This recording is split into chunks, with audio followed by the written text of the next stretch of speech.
Pandian helicopter तदंत घटना भितर निआने घीओ ढाली वरिष्ठ कांग्रेस नेता विजय पट्टनायक। राज्य में पूर्व सरकार में बहु बड़ बड़ दुर्नीति होईछि। केवल हेलिकप्टर तदंत सीमित न रखी सबु दुर्नीति उपरू परदा हटांतु राज्य सरकार बोली विजय पट्टनायक कहते। केवल हेलिकप्टर नुहे ग्राम्य पानीय जल जोगाण में 35,000 कोटी, कोविड 20,000 कोटी टंकार वैद्युतिक सरंजाम किणा दुर्नीति होईछि। कोविड समय एक कहवा सहित एसबुर तदंत करने को दाबी करछन्ति विजय पट्टनायक। हकी में दुर्नीति होइतिबा अभियोग आनिछन्ति विजय। सेपटे बीजेडी कहिछि जे पांड्यान हेलिकप्टर बुली जनशुणाणी करुथिले मठ मंदिर विकास होइछि।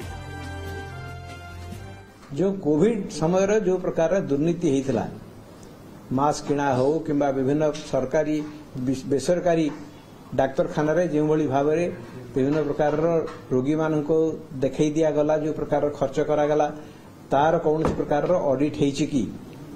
जदि ऑडिट हेनी वर्तमान सरकार से ऑडिट करिवे कि? क्षेत्र जो कोटी कोटी टंका खर्च करा जाइथिला, से जो दुर्नीतिर गंध ता भितर बाहरुथिला, से विषय रे वर्तमान सरकार अनुध्यान करिवे कि?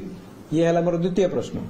तृतीय प्रश्न हला जे विभिन्न प्रकार वैद्युतिक सरंजाम किणिबार जो कोटी कोटी टंका खर्च करा जाइछि, 20,000 कोटी टंका विगत सरकार नहीं 15,000 कोटी टंका खर्च करछन्ति बोली कहउछन्ति।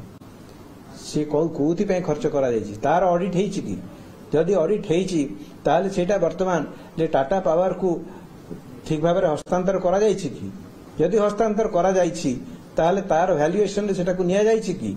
ये बळे अनेक अनेक दुर्नीति अछि। हकी रो दुर्नीति अछि, ये बळे अनेक अनेक दुर्नीति अछि। जोडी जोडी दुर्नीति हेछि करंतु। मोर कहवा कथा हला जे केवल हेलिकप्टर दुर्नीति रे एटा को सीमित न रखी करी जो बड़ बड़ माछ जो सब अछंती सेमानक मध्य धरिबा पई व्यवस्था करा जाय।